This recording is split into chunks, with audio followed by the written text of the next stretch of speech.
الحمد لله رب العالمين، والصلاة والسلام على سيد المرسلين وعلى آله وأصحابه أجمعين، أما بعد. أعوذ بالله من الشيطان الرجيم. بسم الله الرحمن الرحيم.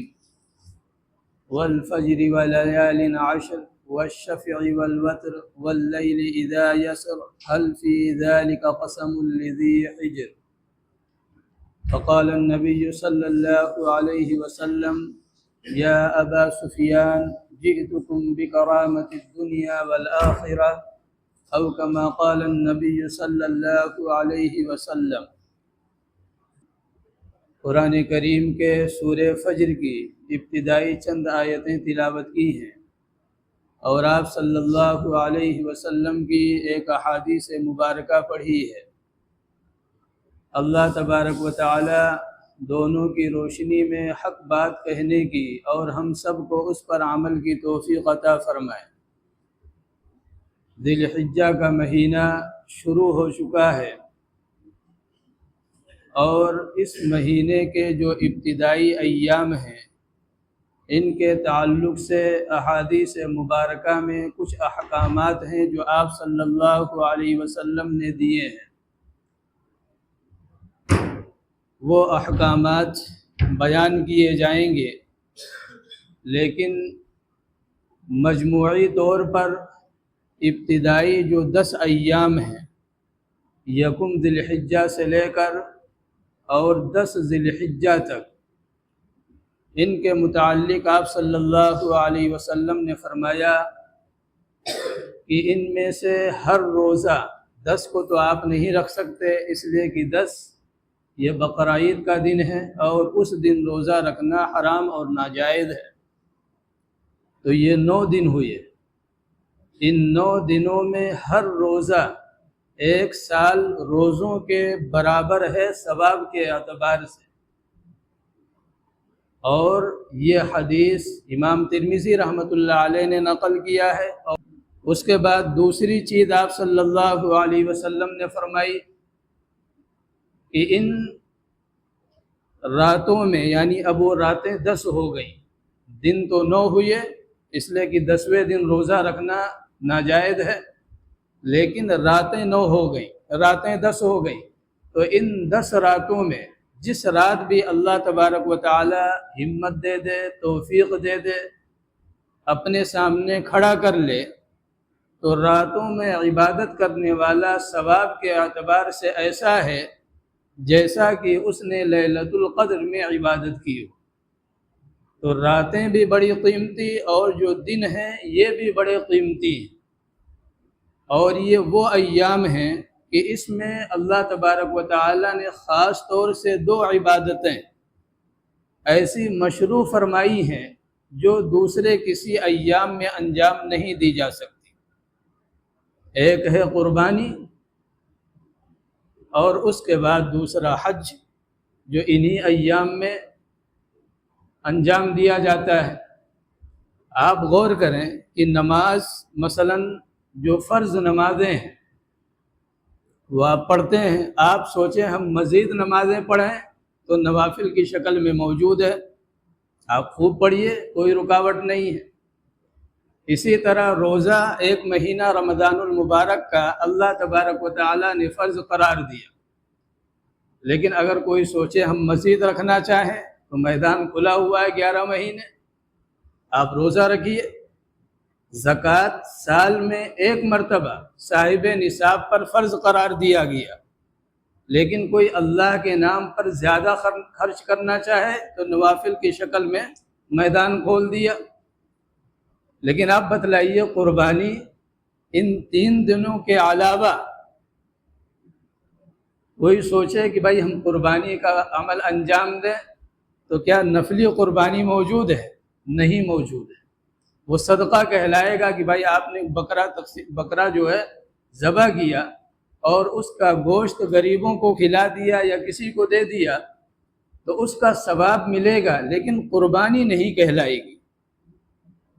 اسی طرح حج کی جو عبادت ہے، عرفات آج بھی موجود ہے، مینا میں وہ 3 جو پتھر لگے ہوئے ہیں وہ آج بھی موجود ہے، مزدلفہ آج بھی موجود ہے، لیکن کوئی جائے وہاں پڑا رہے، وہاں ان 3 کو کنکریاں مارے۔ عرفات کے میدان میں وہ 1 دن کے بجائے 10 دن پڑا رہے، کوئی حاصل کچھ نہیں، بلکہ اگر ثواب کی نیت سے وہ یہ عمل انجام دے تو یہ بدعت ہے، قابل گرفت ہے۔ سیر و تفریح کے لیے آپ جائیے، اس مقام کو دیکھیے، کوئی مسئلہ نہیں ہے، لیکن عبادات کی نیت سے آپ جا کر عرفہ میں ٹھہر جائیں، بدعت ہے۔ آپ ثواب کی نیت سے تینوں جو کنکریاں پتھر ہیں ان کو کنکریاں ماریں، بدعت ہے۔ اسی طرح مزدلفہ میں رات گزاریں ثواب کی نیت سے، بدعت ہے۔ ویسے آپ جائیے، کوئی بات نہیں۔ تو نہ تو قربانی کا بدل موجود ہے اور نہ ہی حج کا بدل موجود ہے، لہذا یہ 2 عبادتیں ان ایام کے ساتھ جب خاص کر دی گئی تو یہ ایام بھی بڑے مقام اور مرتبے والے ہوئے۔ اور قرآن کریم میں سورہ فجر کی جو آیت کریمہ تلاوت کی ہے، اس میں اللہ تبارک و تعالیٰ نے 10 راتوں کی قسم کھائی ہے، والفجر ولیال عشر والشفع والوتر واللیل اذا یسر هل فی ذلک قسم لذی حجر۔ اس میں 10 راتوں کی قسم کھائی ہے۔ اب اللہ تبارک و تعالیٰ قرآن کریم میں جو قسم کھاتا ہے، آپ اپنے اوپر اس کو تصور مت کیجیے کہ ہم اور آپ قسم کہاں کھاتے ہیں۔ وہاں قسم کھاتے ہیں جب سامنے والے کو کسی بات کا یقین دلانا ہو کہ بھائی میں سچ بول رہا ہوں، تب ہم قسم کھاتے ہیں۔ تو نعوذ باللہ، کیا اللہ تبارک و تعالیٰ کو بھی جو کچھ وہ کہہ رہا ہے اسے یقین دلانے کے لیے قسم کھانے کی ضرورت ہے؟ ایسا بالکل نہیں، اس لیے کہ وَمَنْ أَصْدَقُ مِنَ اللَّهِ قِيلًا، اللہ سے زیادہ سچی بات کسی اور کی ہو ہی نہیں سکتی۔ تو یہ جو قسمیں کھائی جاتی ہیں اس میں بہت سی حکمتیں مفسرین نے بیان کی ہیں۔ مثلا کسی پھل وغیرہ کی قسم کھائی گئی تو یہ بتلایا گیا کہ یہ کثیر الفوائد ہے، اس کے فائدے بہت زیادہ ہیں، جیسے والتین والزیتون، یعنی تین اور زیتون اور انجیر کی قسم کھائی گئی، بتلایا گیا یہ کثیر الفوائد ہے۔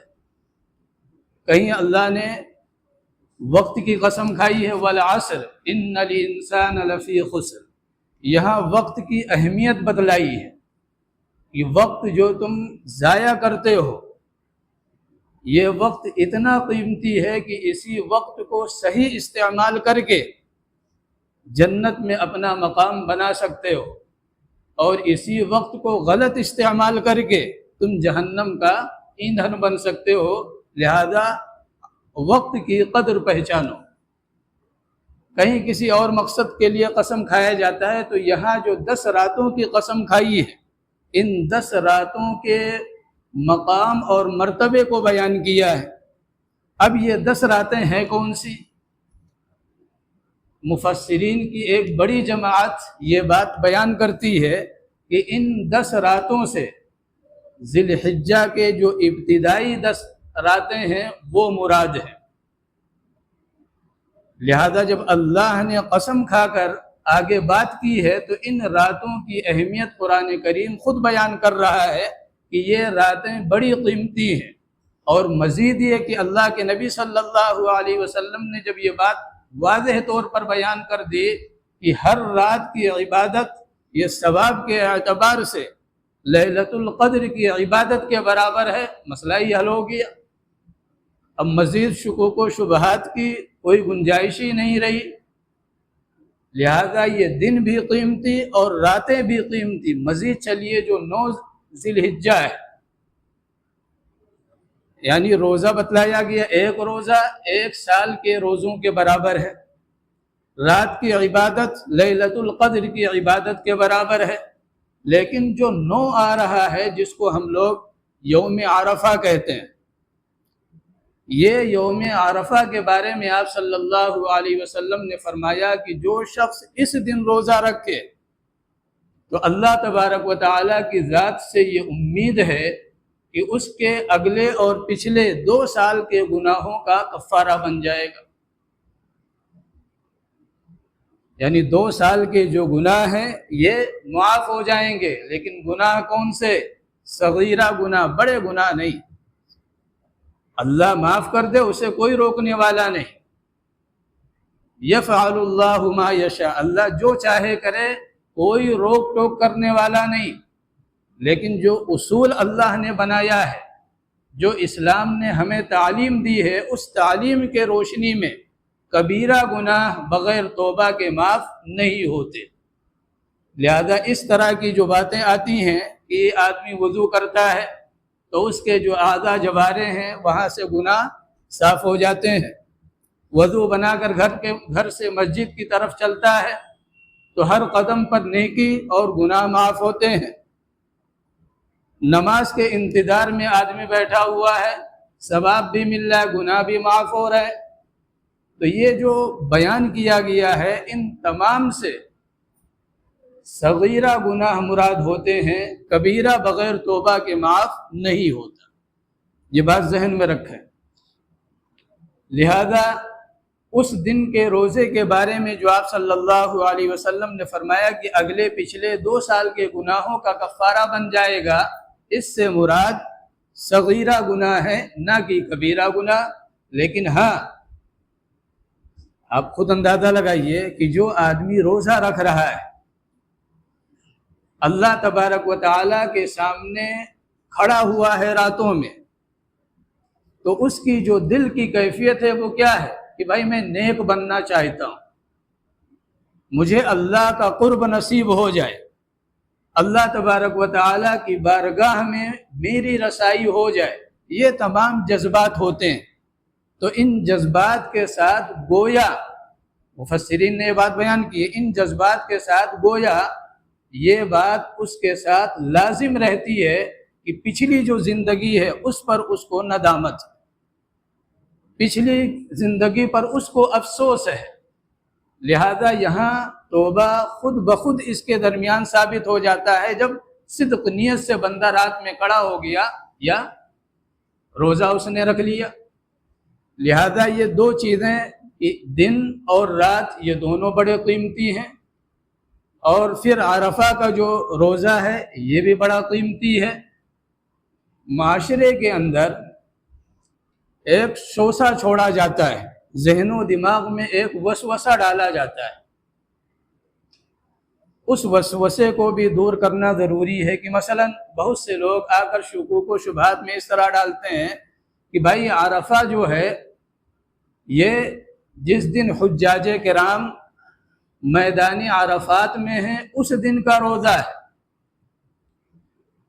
اب ظاہر سی بات ہے، آپ دیکھیے ہم لوگ ایک دن پیچھے چل رہے ہیں، ایک دن پیچھے چل رہے ہیں، وہاں آج 3 تاریخ ہے اور ہمارے یہاں 2 تاریخ ہے۔ تو اب حجاج کرام ہماری تاریخ کے اعتبار سے وہ 8 کو میدان عرفات میں جمع ہوں گے، لیکن ان کے یہاں جو تاریخ ہوگی وہ 9 تاریخ ہوگی۔ تو اب شک یہ ڈالا جاتا ہے، ذہن میں یہ وائرس ڈالا جاتا ہے کہ بھائی 8 ذی الحجہ کا روزہ یہ یوم عرفہ کا روزہ کہلائے گا، اس لیے کہ حجاج کرام وہاں موجود ہیں، ان کے اعتبار سے جو 9 تاریخ ہے، لہذا 8 تاریخ کا جب آپ روزہ رکھیں گے تو اس صورت میں وہ یوم عرفہ کا روزہ کہلائے گا، ورنہ حجاج کرام جب آپ اگلے دن رکھ رہے ہیں تو وہ تو 10 یعنی قربانی کے ایام کو پہنچ چکے ہیں۔ تو آپ یاد رکھیں یہ صرف مغالطہ ہے۔ دنیا کے جس خطے میں انسان رہ رہا ہے، جس ملک کے اندر ہے، وہاں کے اعتبار سے جو چاند کی تاریخ ہے وہ مراد ہے۔ ایسا نہیں ہے کہ دنیا کے آپ کسی کونے میں ہوں، وہاں کی تاریخ ہم اپنے ملک میں فٹ کریں، ایسا نہیں ہے۔ ان کے یہاں جو چاند نکلا وہ اپنے اعتبار سے 9 تاریخ بنا رہے ہیں، اور ہمارے یہاں جو چاند نکلا ہم اپنی تاریخ کے اعتبار سے وہ تمام تہوار جو اسلامی ہیں یا وہ تمام ایام جن کے تعلق سے کوئی فضیلت والی بات کی گئی ہے، ان تمام کو ہم منائیں گے اپنی تاریخ کے اعتبار سے، نہ کہ عربوں کی تاریخ کے اعتبار سے۔ جس طرح عید عام طور سے ہم لوگ ایک دن بعد کرتے ہیں، بقرعید بھی اسی طرح ہے، اور اس کی کچھ وجوہات ہیں کہ بھائی چاند کہیں پر پہلے دکھتا ہے اور کہیں پر بعد میں دکھتا ہے۔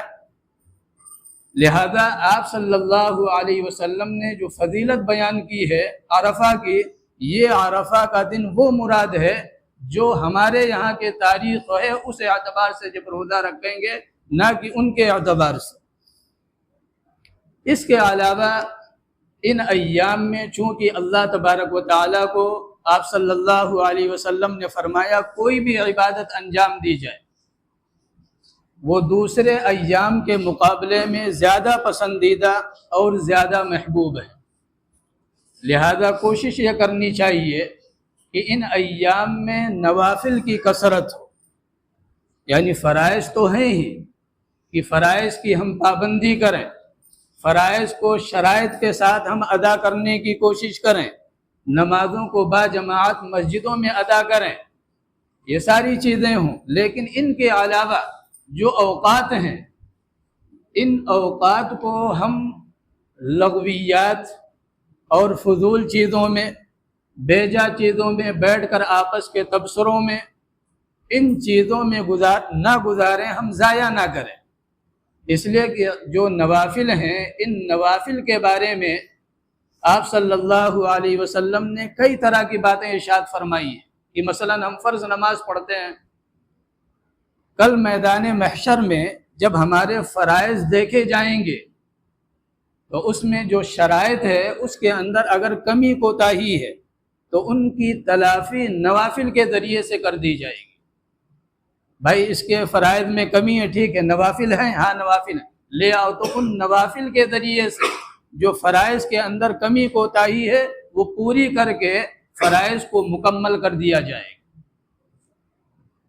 اور آپ صلی اللہ علیہ وسلم نے فرمایا کہ جب بندہ اللہ تبارک و تعالیٰ کے جو اوامر ہیں ان کی پابندی کرتا ہے، مثلا جو فرائض اور واجبات کے درجے کی چیزیں ہیں ان کی پابندی کرتا ہے، پھر وہ نوافل کے ذریعے سے اللہ کا تقرب حاصل کرتا ہے، یہاں تک کہ اللہ کے اتنا قریب چلا جاتا ہے۔ احادیث میں جو تشبیہ دی آپ صلی اللہ علیہ وسلم نے کہ اللہ تبارک و تعالیٰ فرماتا ہے کہ میں اس کا ہاتھ بن جاتا ہوں جس سے وہ پکڑتا ہے، میں اس کے پاؤں بن جاتا ہوں جس سے وہ چلتا ہے، میں اس کی نظر بن جاتا ہوں جس سے وہ دیکھتا ہے، میں اس کی زبان بن جاتا ہوں جس سے وہ بولتا ہے۔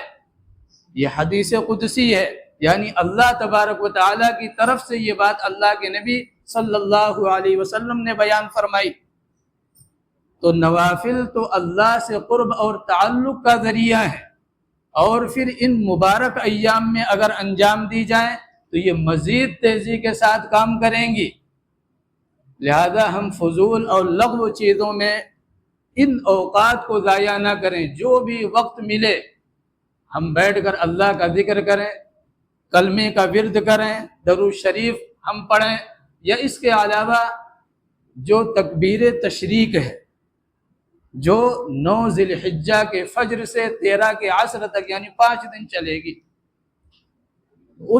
تو وہاں تو 5 نمازوں کے بعد بلند آواز سے ایک مرتبہ پڑھنا مرد حضرات کے لیے واجب ہے، لیکن صحابہ کرام میں جب آپ یعنی جو تعلیمات ہیں صحابہ کرام کی یا صحابہ کرام کا جو معمول ہے ان ایام میں، جب آپ ان کو پڑھیں گے ان کو دیکھیں گے تو ایک چیز اور ملتی ہے کہ وہ ان ایام میں تکبیر تشریق چلتے پھرتے اس کا ورد کیا کرتے تھے، یہاں تک کہ ایک صحابی عبداللہ ابن عمر ہیں رضی اللہ تعالی عنہ، غالباً اگر نام صحیح یاد آ رہا ہے تو یہ بازار میں جاتے اور بازار میں پہنچ کر یہ بلند آواز سے یہی تکبیر اللہ اکبر لا الہ الا اللہ اللہ اکبر وللہ الحمد یہ پڑھتے۔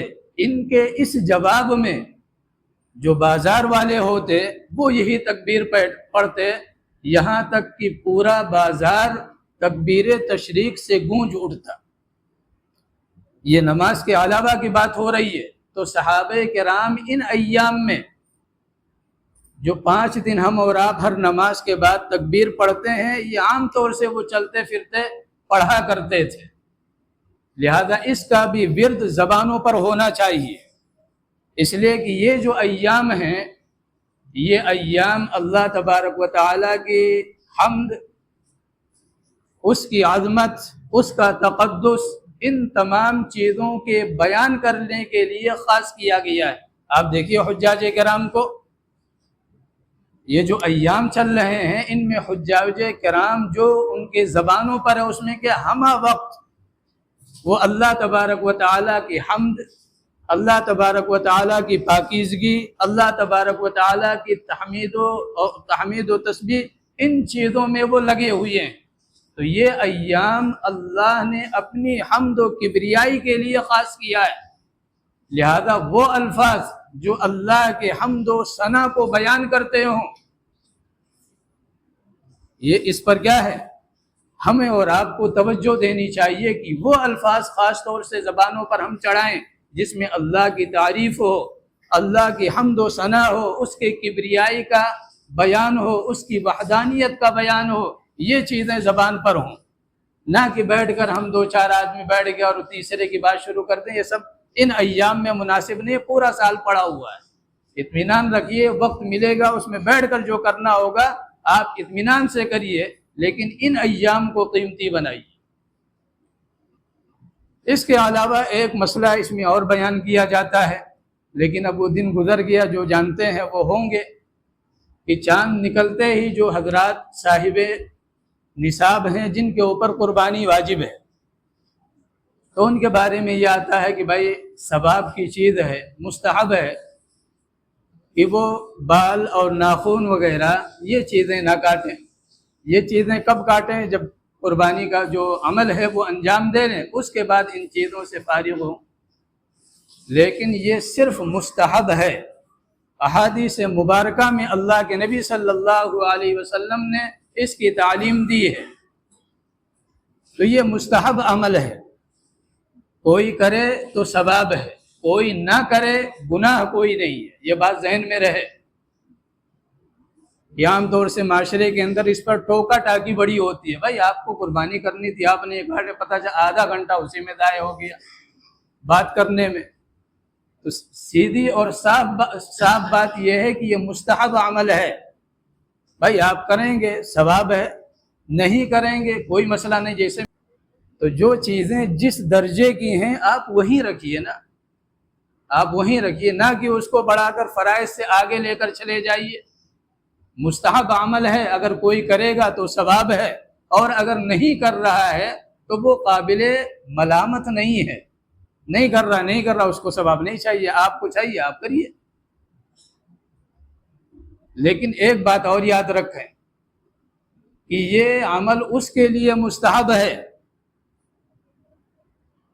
جو ان ایام میں 40 دن سے اوپر نہ پہنچتا ہو۔ بات سمجھیے، ناخن، بال، زیر ناف، یہ ساری چیزیں یعنی حد جو اسلام نے قائم کر دیا وہ 40 دن سے اوپر اگر یہ عمل چلا گیا، آپ نے بغل کے بال یا اس طرح کے بال آپ نے 40 دن سے اوپر چلا گیا، صاف نہیں کیا، تو 40 دن تک تو شریعت برداشت کر رہی تھی، حالانکہ ہونا تو ہر ہفتے چاہیے تھا، اور کوئی وقت مقرر نہیں ہے۔ ایک امام سے ہارون رشید نے پوچھا تھا، غالباً امام احمد ابن حنبل سے، کہ حضور یہ بتائیے اگر کسی کو رات میں بال صاف کرنے ہوں تو کرنا چاہیے یا نہیں؟ تو امام صاحب نے جواب دیا تھا اسے فوراً کرنا چاہیے۔ ہارون رشید نے کہا دلیل؟ تو امام صاحب نے جو یہ جواب دیا تھا کہ جب دلائل کی بات آئے گی تو دلیل دوں گا، لیکن یہ بہتر عمل ہے، اچھا عمل ہے، صفائی ستھرائی اسلام پسند کرتا ہے، لہذا کوئی بھی وقت ہو کر گزرنا چاہیے، صبح کا انتظار نہیں کرنا چاہیے۔ لہذا 40 دن یہ حد ہے، 40 دن سے اوپر چلا گیا تو اسلام اب کیا ہے؟ ملامت کرتا ہے، اسے ناجائز قرار دیتا ہے۔ اور اسلام کیا ہے؟ یہ سمجھتا ہے یہ آدمی ٹھیک نہیں ہے، یہ بس کیا ہے، اس کی جو فطرت ہے یہ بگڑ چکی ہے، سڑ چکی ہے، یہ سڑا ہوا انسان ہے، لہذا اس کو بہتر انسان نہیں قرار دیتا۔ اس کے لیے حکم یہ ہے کہ ان ایام میں، یعنی جو 10 دن ہیں، پیچھے آپ نے اس طرح کام یہ کیا تھا کہ یہ 10 دن اگر ہم چھوڑیں گے تو 40 سے اوپر پہنچتے ہیں، اس کے لیے یہ عمل مستحب نہیں ہے، بلکہ اس کے لیے واجب اور ضروری ہے کہ وہ استحباب کو چھوڑے اور جو ضروری چیز ہے اس پر عمل کرے۔ لہذا یہ مستحب عمل ہے، کوئی کرے تو ثواب، نہ کرے تو کوئی مسئلہ نہیں ہے، اسے ثواب نہیں ملے گا، باقی لان تان اس کی اجازت شریعت آپ کو نہیں دے۔ اس کے علاوہ جو تکبیر تشریق ہے، تکبیر تشریق یہ مردوں کے لیے واجب ہے ہر فرض نماز کے بعد، لیکن عورتیں اس مسئلے سے کیا ہیں؟ غافل ہیں۔ یہ ہماری اور آپ کی ذمہ داری ہے کہ جس طرح ہم مسجدوں میں آتے ہیں، مان لو امام صاحب ہی بھول گئے، پیچھے کسی نہ کسی کو یاد آ گیا، اس نے زور سے کہا، تو اب جو حضرات ہیں جماعت میں شریک ہیں ان سب کو یاد آ گیا، سب نے پڑھ لیا۔ اولاً عورتیں یہ مسئلہ جانتی ہی نہیں، اگر جانتی ہیں تو ان کے لیے یہ ماحول میسر نہیں کہ اگر ذہن سے بات نکل جائے تو کوئی دوسرا بیٹھا ہے کہ یاد دلا دے گا۔ اب عورتوں کا جو مسئلہ ہے، اس میں 2 جماعتیں ہیں علماء کی۔ بعض علماء یہ کہتے ہیں کہ عورتوں کے اوپر بھی ہر فرض نماز کے بعد آہستہ آواز سے 1 مرتبہ اس تکبیر کو کہنا واجب ہے، کہنا واجب ہے۔ دوسری جو جماعت ہے وہ کہتی ہے واجب نہیں ہے لیکن مستحب ہے، ثواب کی چیز ہے۔ اب عقل مندی کا تقاضا کیا ہے؟ عقل مندی کا تقاضا یہ ہے کہ احتیاط سے کام لیا جائے۔ احتیاط کس میں ہے؟ پڑھنے میں، احتیاط پڑھنے میں ہے۔ لہذا ہم اپنے گھر کی جو خواتین ہیں ان کو یہ مسئلہ سمجھائیں اور ان کو یاد رہے، اس کے لیے جو بھی شکل بن پڑے وہ شکل کیا کر دی جائے؟ مہیا کر دی جائے۔ یعنی جہاں نماز پڑھتی ہیں عام طور سے گھر میں ایک جگہ متعین ہوتی ہے، جس کمرے میں یہ جس جگہ نماز پڑھ رہی ہیں وہاں لکھ کر سامنے یا دائیں بائیں جو ہے وہ لگا لے۔ جب سلام پھیریں تو عام طور سے آدمی چہرہ اٹھاتا ہی ہے، تو وہ دیوار پر نظر آ جائے گا اور بات یاد آ جائے گی اور تکبیر تشریق زبان سے نکل جائے گا، وہ پڑھ لیں گی۔ لیکن اگر اسے سرے سے چھوڑ دیا جائے تو اس صورت میں خطرہ ہے کہ بھائی اگر واقعی واجب ہے تو واجب کے ترک کی وجہ سے یہ ایک بڑا گناہ سر پر آئے گا۔ اسی طرح وہ حضرات جو جماعت میں نہیں بلکہ تنہا نماز پڑھ رہے ہیں، جماعت میں کسی وجہ سے شریک نہیں ہو سکے اور جماعت چھوٹ گئی، تو اب جب وہ اکیلے نماز پڑھ رہے ہیں تو اس صورت میں کیا کریں؟ تکبیر تشریق بلند آواز سے کہیں، پڑھیں نہ پڑھیں؟ تو یہاں پر بھی وہی 2 صورت حال ہے کہ آپ پڑھیں واجب ہے، بعض نے کہا نہیں واجب نہیں ہے، نہیں پڑھیں گے تو بھی چلے گا، لیکن یہاں پر بھی پڑھ لینا یہ زیادہ بہتر ہے اور زیادہ مناسب ہے۔ لہذا یہ 3-4 چیزیں ہوئی۔ ایک تو یہ کہ ان ایام کی پابندی، اللہ اگر توفیق دے دن کے روزے رکھیے، اللہ اگر توفیق دے تو رات میں عبادتیں کیجیے، اور کم سے کم درجہ یہ ہے کہ اللہ کے بندوں کم سے کم فجر کی نماز جماعت سے تو پڑھ لو۔ ہمارا اور آپ کا عجیب معاملہ ہے، نہرو سے کبھی کسی نے کہا تھا تو اس نے کہا تھا بھائی اس قوم کو مارنے کی ضرورت نہیں ہے، یہ مری ہوئی قوم ہے۔ یعنی ہمارے عمل سے جو دوسرے حضرات ہیں وہ بہت سے اسباق لے رہے ہیں اور سمجھ رہے ہیں کہ ان کی کیفیت کیا ہے۔ تو نہرو سے کہا گیا تو نہرو نے کہا ان سے ڈرنے کی ضرورت نہیں ہے، ڈرا اس سے جاتا ہے جو زندہ ہو، یہ تو مری ہوئی قوم ہے۔ اور پھر اس نے بات کہی، اس نے کہا جس دن ان کے فجر میں وہ بھیڑ آنے لگے جو جمعے میں آتی ہے، تو پھر یہ بیدار قوم ہے، زندہ قوم ہے، اس سے ڈرنے کی ضرورت۔ اور اللہ کے نبی صلی اللہ علیہ وسلم نے یہی بات بیان فرمائی۔ آپ صلی اللہ علیہ وسلم نے فرمایا جو منافق ہے اس پر دو نمازیں بڑی بھاری ہیں، صلاۃ الفجر و صلاۃ العشاء، ایک فجر کی نماز اور ایک عشاء کی نماز۔ یہ دو نمازیں کس پر بھاری ہیں؟ ایمان والے پر نہیں، منافق پر بھاری ہیں۔ اور منافق ہوتا کون ہے؟ آپ اچھی طرح جانتے ہیں، ان المنافقین فی الدرک الاسفل من النار ولن تجد لهم سبیلا۔ تو ان ایام میں ہم فجر کی پابندی کی کوشش کریں۔ حالانکہ رمضان جب گزر کر یہ ایام چل رہے ہیں تو ہمیں پابند ہونا چاہیے تھا، اس لیے کہ پورے مہینے ہم نے مشق کیا تھا، لیکن رمضان کے مکمل ہوتے ہی ہم مسجدوں کا جو رخ ہے فجر میں ہم بھول چکے ہیں۔ ہمارا یہ عمل بتلا رہا ہے کہ رمضان المبارک کتنی محنت سے گزارا ہے، رمضان المبارک کو ہم نے کتنا قیمتی بنایا ہے۔ وہ اعمال ابھی ان ایام میں وہ خود پتہ چل رہا ہے کہ رمضان کیسے گزرا ہے۔ ان ایام میں نمازوں کی پابندی اور نمازوں کے ساتھ ساتھ قرآن کریم کی تلاوت، یہ قرآن کریم جو اللہ تبارک و تعالیٰ نے ہمیں اور آپ کو دیا ہے، یہ صرف رمضان تک مخصوص نہیں ہے کہ رمضان کا مہینہ آئے گا تو پھر ہم پڑھیں گے، رمضان چلا گیا اب پڑھنے کی ضرورت نہیں ہے، بلکہ نہیں، 12 مہینے۔ اور پھر یہ تو ایام جو چل رہے ہیں ان کی قرآن قسم کھاتا ہے۔ اللہ کے نبی صلی اللہ علیہ وسلم اس کے فضائل بیان کر رہے ہیں۔ دو عبادتیں ان ایام کے ساتھ ایسی خاص کر دی گئیں جو دوسرے ایام میں انجام نہیں دی جا سکتی، یہ تمام چیزوں کا مجموعہ ہے۔ لہذا ان ایام میں اللہ کا تقرب حاصل کرنے کی کوشش نوافل کے ذریعے سے جتنا زیادہ ہو سکے کرنا چاہیے۔ اب ایک آخری بات کہ ان تمام ایام میں جو عبادتیں اللہ نے دی ہیں، مثلا حج ہے، آپ حج کی جو ارکان ہیں یہ سیدنا حضرت ابراہیم علیہ السلام کی کچھ یادگاریں ہیں۔ مثلا مینا میں جو 3 پتھر لگے ہوئے ہیں، جو کنکریاں جن کو ماری جاتی ہے، یہ بھی شاعر حج میں سے ہے، لیکن یادگار ہے سیدنا حضرت ابراہیم علیہ السلام کی۔ اسی طرح صفا مروہ کے درمیان جو سعی ہے یہ یادگار ہے حضرت حاجرہ جو ان کی اہلیہ ہیں ان کی۔ اور بھی تلاش کریں گے تو بہت سی جگہیں ایسی ملیں گی جہاں یادگاریں ہیں۔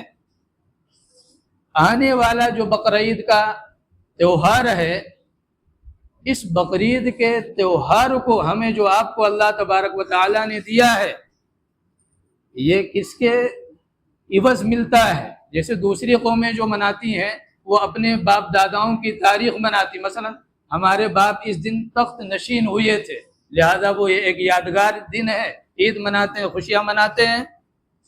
یا ہمارے فلاں جو بڑے ہیں وہ اس دن پیدا ہوئے تھے لہذا وہ خوشیاں مناتے ہیں۔ لیکن ہمارے دونوں تہوار اللہ تبارک و تعالیٰ نے ہر چیز سے کاٹ دیا ہے۔ ہمیں جو تہوار اللہ تبارک و تعالیٰ نے دیا ہے تو دور دور تک آپ تلاش کریں گے کوئی تاریخی واقعہ ملے گا ہی نہیں۔ اب بہت سے لوگوں کے ذہن میں یہ بات آ سکتی ہے کہ بھائی ابراہیم علیہ السلام کی یہ یادگاریں ہیں، ان کی تکمیل کے بعد اگلا دن کیا ہے؟ قربانی کا ہے، حج سے آدمی باہر نکلتا ہے، یعنی احرام سے باہر نکلتا ہے۔ تو یاد رکھیں ابراہیم علیہ السلام کی نہ پیدائش منائی جا رہی ہے، نہ ہی ابراہیم علیہ السلام کا یوم وفات منایا جا رہا ہے، بلکہ ابراہیم علیہ السلام نے جو عمل انجام دیا تھا اس عمل کو ایک اصول اور ضابطہ بنا کر اللہ نے اسلام کے اندر محفوظ کر دیا۔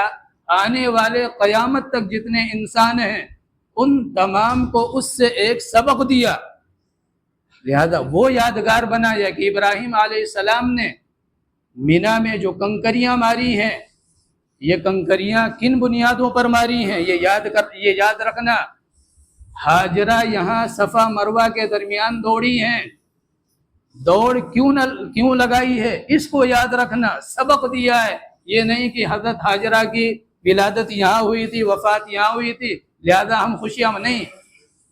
حضرت ہاجرہ نے قربانی کے لیے اپنے آپ کو پیش کر دیا تھا اور شوہر سے کہہ دیا تھا آپ جائیے، لا یضیعن اللہ ہمیں ضائع نہیں کرے گا۔